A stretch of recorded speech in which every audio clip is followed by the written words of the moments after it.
Oi, meu filhos, tudo bem com vocês? Chegamos a mais uma aula de biologia, tá? Então hoje vamos trabalhar um pouco sobre os outros tipos de poluição existentes.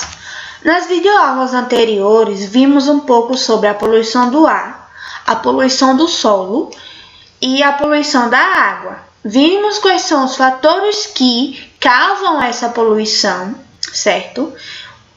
E qual é as possíveis soluções para elas.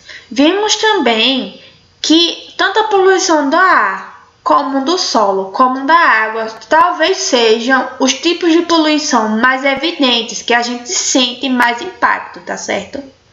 Mas sem esquecer que não só existem esses 3 tipos de poluição, existem diversos outros tipos. Hoje vamos ver alguns desses tipos de poluição existentes. A primeira que vamos estudar é a poluição radioativa. Vejam só, os testes nucleares e os acidentes das usinas, elas são uma fonte extra de radiação que é lançada ao meio ambiente, certo? Ao ambiente em si. Há também o problema no armazenamento dos resíduos radioativos, o chamado lixo atômico. A radiação em um organismo, ela consegue romper as células, quebrando os seus cromossomos ou alterando o material químico que forma os genes. Então, vai originar, assim, as chamadas mutações. A taxa de mutação, ela é diretamente proporcional à de que foi recebida. Então, algumas mutações, elas podem causar câncer, ou se ocorrerem nas células reprodutoras, podem provocar mudanças que serão transmitidas às gerações seguintes. Doses muito altas de radiação podem matar o indivíduo em poucos dias. Então, embora que a maior parte dos produtos radioativos de uma usina seja reciclável, alguns são muito perigosos e precisam ser acondicionados em recipientes resistentes e que sejam duráveis, como contêineres de cimento ou aço que são enterrados a grandes profundidades ou estocados em instalações especialmente construídas para esse tipo certo de armazenamento. Os defensores da energia nuclear acreditam que vale a pena correr esse risco de eventuais acidentes, especialmente no caso de países onde outras fontes energéticas não são suficientes.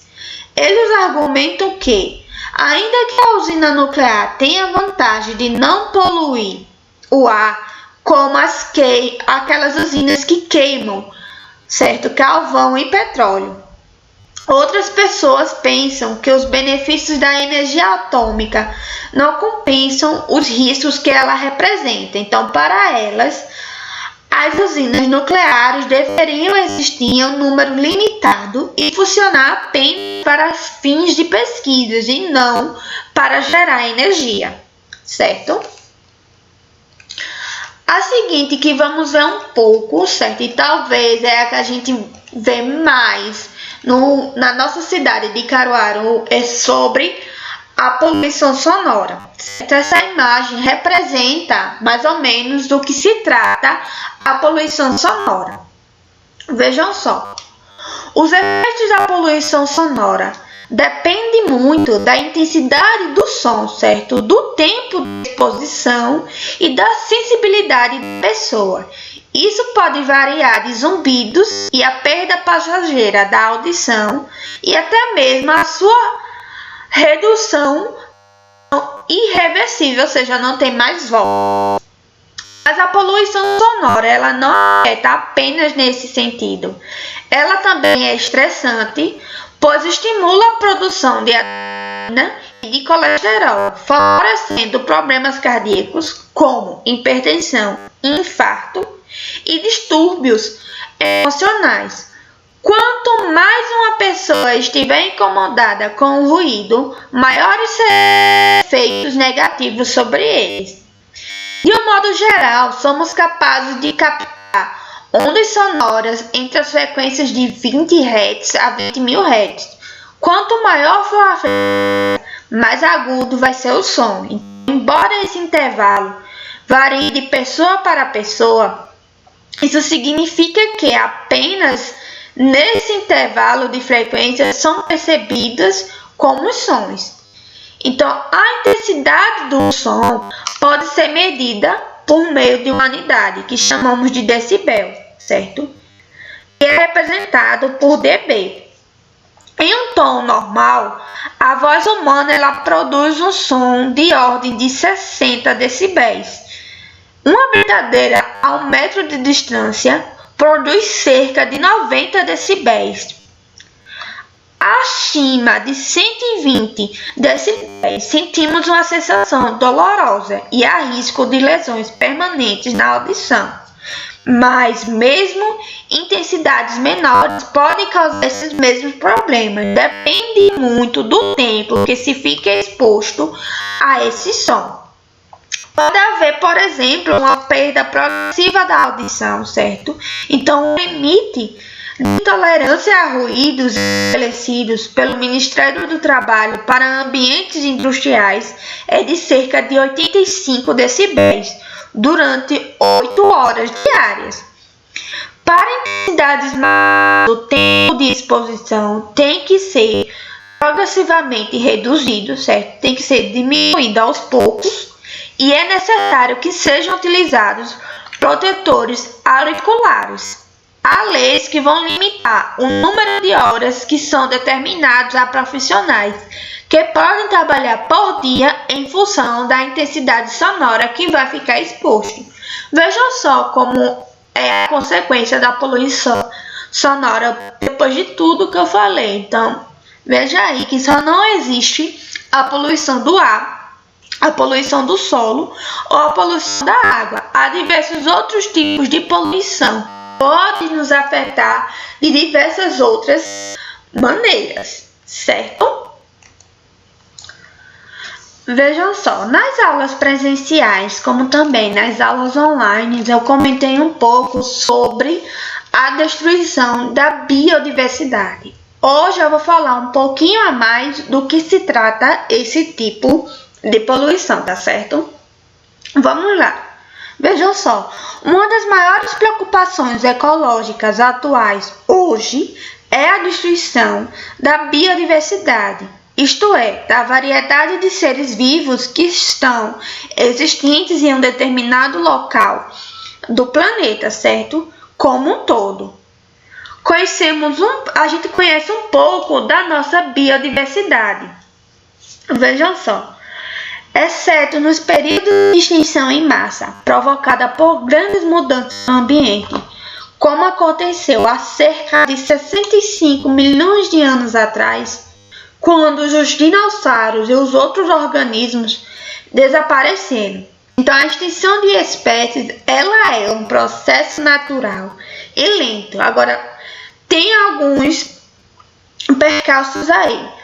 Alguns cálculos indicam que a taxa atual de extinção é de cerca de 200 vezes mais rápida do que seria normalmente. Por que isso?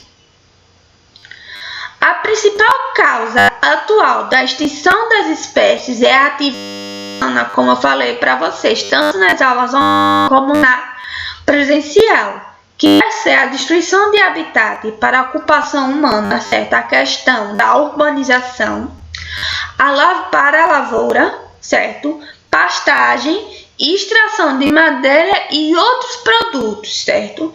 Tem também a exploração comercial excessiva, como a caça e a pesca indiscriminadas, certo?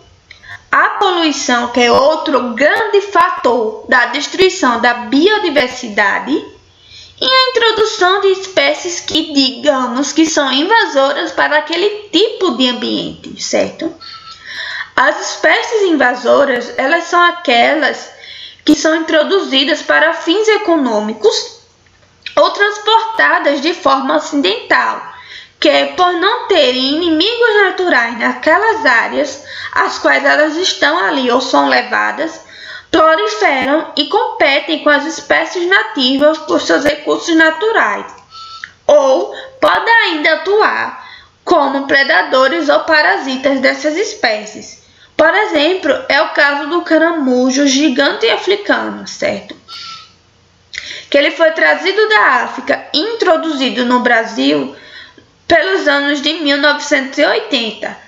A sua criação e comercialização fracassaram, então ele foi solto no ambiente, espalhando-se e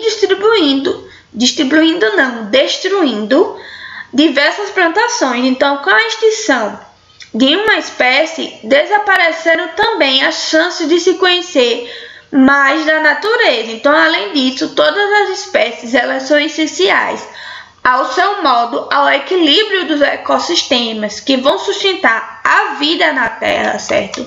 Então, a gente tem que prestar muita atenção nesse caso, porque todas as espécies em si, elas são essenciais ao equilíbrio do ecossistema, certo?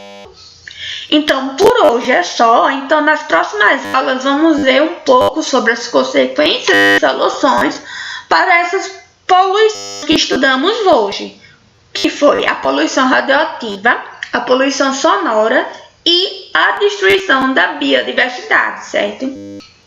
Então, obrigado e até a próxima!